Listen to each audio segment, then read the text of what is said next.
Pokepark is the highest quality shovelware. Well, is it shovelware? It is a short minigame compilation with a bare bones story that's targeted towards kids, but I mean, the polish on this thing is absurd. Here's my adventure with it.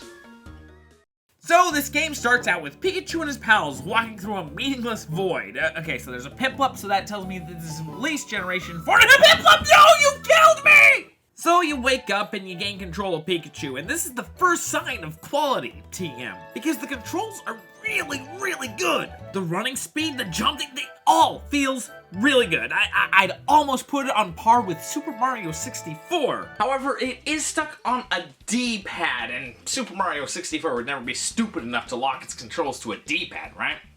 Of course not. That'd be freaking stupid. Alright, so the story is Mew broke the something into 14 shards. There are 14 minigames, you'll get one from each minigame. So we go to the Pokepark Meadow Zone, and the leader of the zone, Venusaur, has shut down all the attractions and made it illegal to leave the zone. But Bulbasaur here just wants somebody to play his game, so he lets me play it. And the games range from decent to okay to the big suck. Honestly, I think I'd rather be playing the minigames from the N64 Pokemon Stadium games, but like this one right here, it's rat-a-tat-a run, except that one required the teeniest amount of skill because occasionally there were obstacles. Here, it's just dash to the end. But since the attractions were off limits, it seems that I violated the law. And so Trico and Mankey just straight up kidnapped Chikorita. Yeah, well, there she goes. So I go up to Trico and I say, "What the heck, man? Give her back!" And he says I can only cross the bridge if Turtwig does well in the minigame, because Turtwig sucks. Wait, hold on. The only reason I'm in trouble is because I played the attraction. And the only way to get out of trouble is to play the attraction. Ooh, Venusaur's gonna be mad at you for encouraging this uncouth behavior. But this does bring up one of the main fun things that you can do in Pokepark. You see, there are multiple Pokemon that can participate in every single one of the minigames, but you gotta befriend them first. Either by playing chase or straight up battling them. I mean, there's also hide and seek and quizzes, but usually you gotta hunt them down or bash the brains out all over the pavement in a battle. And I did this with every single Pokemon. Obviously, I got that Turtwig, but I got others as well. I even got myself Bidoof and used him in the race, and I did not know this at the time, but apparently I left my mic on. You want to hear what Chet says when he thinks he's alone playing a game made for toddlers? I'll never be Bidoof! I'm not king, I'm God! Another thing that I really liked about this game, and this might classify me as a sociopath here, is that Pikachu can attack any Pokemon. All of the Pokemon just shrug off lightning bolt attacks, but if you dash into them, they'll either get pushed aside or they'll go flying! In this area, I made it a point to drown every single Pokemon that had the genuine audacity to stand anywhere near the water. And if you keep tackling them, they get mad. Some of the younger ones cry, and I made sure to snap a photo of every single one of these wet heads, but usually they just get mad at you and have altered dialogue. I don't know!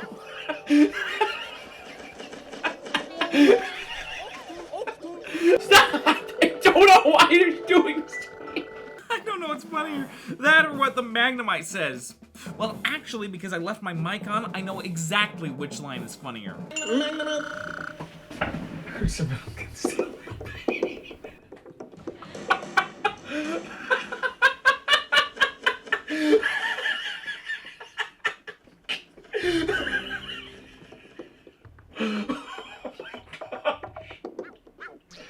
But the reason I attacked every single Pokemon is because I am genuinely amazed at the work put in this game. Every Pokemon has a recoil, get up, mad animations, ones for running, also minigame animations. Well, except maybe Glaceon here on the slide minigame. What, was a T-pose too much work for you? But yeah, great voice work, models, and animations on this 2010 minigame compilation for kids. It's actually kind of sad seeing this game next to Game Freak's newer mainline games. Oh, but this is a review of Pokepark, not the sad state of affairs of the current video game market. Alright, so Turtwig wins, I kill the Mankey, and then I run into one of the hardest things I've ever done in a video game. So a lot of the chases in this game range from hard to downright impossible, especially the Eeveelutions. They're just playing faster than you are. I am not joking when I say that the race with Leafy on here is up there with Sans and Bad Girl in difficulty. She is just playing faster. Jeez, what the frick? Oh, I've got you now. How the frick? Oh, no, I've got you. I've got you. Into the river with you, you subhuman troglodyte! And then I went to save Chikorita from Venusaur, who said that he closed his side of the park because he got into an argument with Empoleon and Blaziken. He will only let Chikorita go if I can beat Spearo's game. It's freaking impossible, guys. I think after probably 3 or 4 hours, I did manage to get past it, but then I had to play his stupid vine swinging game. There's not much to say about this one. You basically use the Wiimote to push the Pokemon like he's on a swing, and then you fly.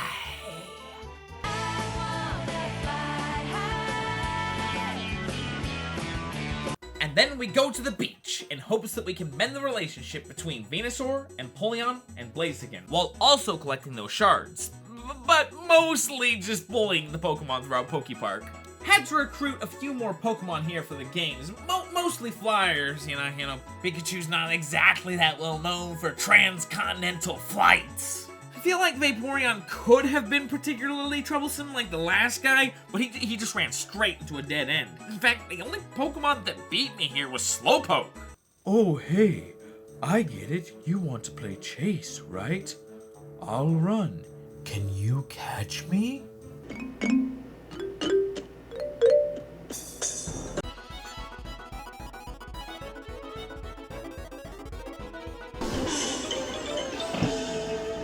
Huh? I won? Wow. I'm great. And then the minigame was a flying Superman 64 game. Also, I had Bidoof build me a bridge so I could do Gyarados' Wave Race 64 game. Oh no, I just compared both of the minigames to N64 games. Wait, I compared the race to an N64 game. I don't know, I'm checking my notes. I'm gonna compare the next game to an N64 game too. Guys, I'm old.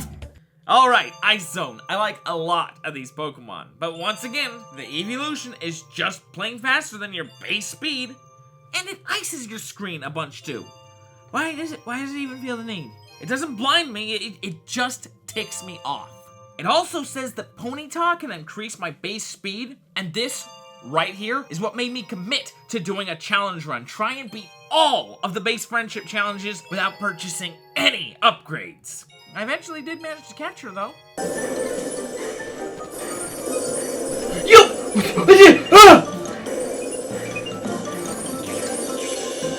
Get dunked on, you dumb frickin' bear. But eventually we get to Empoleon's game, which I do not want to compare to an N64 game, so I'm not gonna say 1080 snowboarding. Cause I'm too busy saying Super Mario 64. Then I get my Sky Shard and move on to Cavern Zone. Of course, before I move on, Craniodust does say, yo, hey, the chase minigames are gonna get harder. You should really, okay, fine then. Have fun losing. And he is not joking. I ran into 2 particularly troublesome chase minigames. Raichu was just only somewhat impossible. Eventually, I did trap him down a mine shaft where his AI just left him high and dry, but Golbat, oh gosh. Well, first off, flying Pokemon just cheat in the chase minigames. How do you tackle someone who will not land? And he's faster than me, and unlike the Raichu, the dead end doesn't fry his AI. Kind of. For some reason, when you chase him over this bridge, he flips a 180. The first time this happened, I kind of just cursed the pagan gods, but it got me thinking. Wait, if he's gonna turn around, perhaps I can clip those wings! Woo! Minigame is just Breakout. If I wanted to compare it to an N64 game, I'd probably go with Barrier Ball from Pokemon Stadium 2. I mean, Mr. Mime is one of the specialists. The next area actually had some bad game design, and unfortunately kids are too dumb to realize that they deserve better than this. So to play the minigame, you need to make yourself a top and bring it to the Rhyperior or whatever. And to get a top, you need to get some ore and smelt it. The problem is that the distance between the ore and the furnace is immense. Pikachu walks so slowly, And when you're carrying this stuff, the Torgles attack you for no reason! Well, actually, since I tackle every mom, woman, and child, they might have a reason, but still. They've had carrying before in this game, but it was always very small distance. Why do they think that this is okay? And if you want to befriend Hitmontop, you need to make him a gold top and bring it all the way back to him. Okay, minigame. You want me to compare it to something? I could go with the stupid Mario Party bumper balls, but come on, I unlocked Hitmontop. It's topsy-turvy. Everyone is acting crazy. Also, I ran into a chase minigame that I almost had to admit defeat on, and it wasn't with Flareon. She only challenged me to a fight for once, but with Ninetales. Okay, so she has you go in this donut. No chance for a dead end or a cheeky corner cut. In a donut, speed is everything. I tried to force her down the side path so she'd be trapped, but she just kept going back to the donut. Fortunately, when I lowered the fire here, she went into the main hub. No dead end, mind you, but I could do some genuinely good maneuvers to catch her. And now to go meet Blaziken. Now remember, there was a slight conflict with Blaziken. It was that him and Venusaur and Empoleon got into an argument, and I didn't mention this, but Bastiodon also said that Blaziken was collecting the prism pieces as well. Obviously, this is gonna be the main conflict. Blaziken won't want to make it with his friends. He'll keep his pieces. Alright, let's compare his game. Blaziken's Boulder Bash? Boom. Metapod's Rock Hard. Come on. You gotta give me one harder than that one. Alright, conflict time. Here's the prism piece. Venusaur, Empoleon, and I will work together. Huh? Don't get me wrong, it's refreshing to not have a conflict, but come on, we're only like halfway through the game. This was the main thing that everyone was talking about. Well, I guess there's no reason to dwell on that, because now I get to go to the Ghost Park. I love ghost types. First game they got in this area is jumping from vines. Mario Party 3, Vine with me. I like this one. If you time it just right, you can clear 2 vines at once. Now, there are some chases here that are rough, both Umbreon and Espeon, but they can be beat in the beginning of the stage. If you wait until after the area is done, you will no longer be able to beat these guys, because you see, there's a dead end. Not a whole lot to do when your back's up against the wall, but if you unlock the library, these doors open and you will no longer be able to defeat these guys. Also, they do something cool with the piano here. So once you fix the piano, it'll play a song. And it's actually the theme that plays during the loading screens, but with a diminished third since, you know, we're in a haunted house. I am genuinely amazed by the amount of work they put into this kid's game. Alrighty, now it's time for the 2 mini games. Dusknor has a game.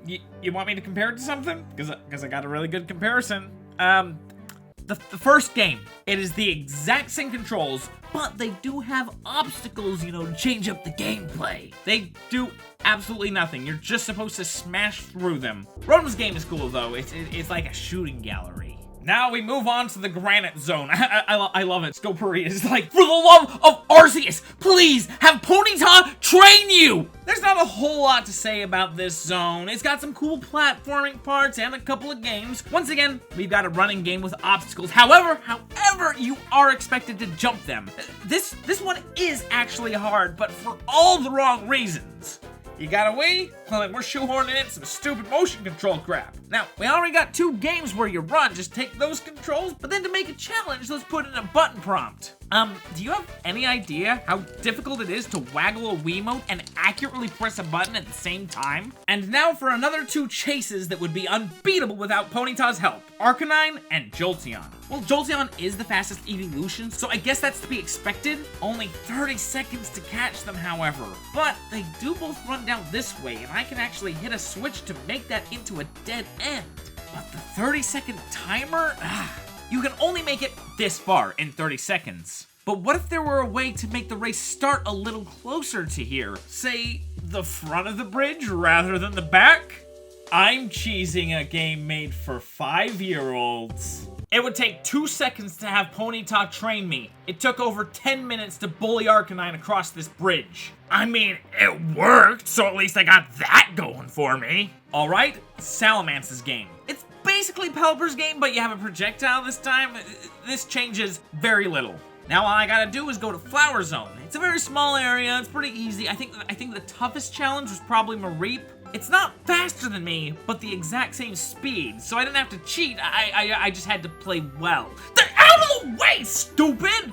Alright, all I guess that's left now is Rayquaza's game for the final prison piece. It's a fun little two-part game where you start by running through these hoops to get some points, to dodge an Electrode and Voltorb, and by the end, you're just shooting targets in another fun game. All in all, probably one of the funner games. All that's left now is to give these prison pieces back to Mew. But first, Mew wants me to befriend him. Oh no, don't be a chase. Oh, it's a block hopping puzzle. No problem. Oh, and a battle with Magmortar. And Garchomp. And Tyranitar. And it's to be finished with a race. A race on a donut. Oh, and it's faster than my base speed. Dang it! I cannot do it. I don't know any secret mechanics. I don't really feel like messing with the impossible challenge, so, wow, yeah. Challenge run killed. I hate you, Mew. Hey, everyone, remember the time that Mew murdered Lucario? Literally, he was going to murder and eat Ash. Like, for real. And then Lucario sacrificed himself, and then Mew murdered and ate Lucario. Screw you, Mew. So, is Pokepark a good game? Could be. I don't know, it's like a minigame compilation. Some of the games are good, some of the games are bad. I don't know. I made it interesting with the chases. Do you have any memories with Pokepark? Tell me if you think it was a good game. Alright, it's time for the Patreon time. Got all the names. And gonna add them in. Let's see what we're doing. Of course, I'm gonna go over to that side because it has the spinner. I definitely have to thank the Patreons by name for the last couple months. Like, I've been a little sparse with my uploading, but I'm coming back hard in 2023. All right. Here's the thanks. Wolfster25, Matthew Mellison, Saint, Zach H, Amelia Smith, Alpha, Ben Z, Nicole Norman, Gaia Arnos, Brandon Martin, Alia, Zero Base Soul, and Ripple Bipple. Alright, thanks guys. Here's the next game.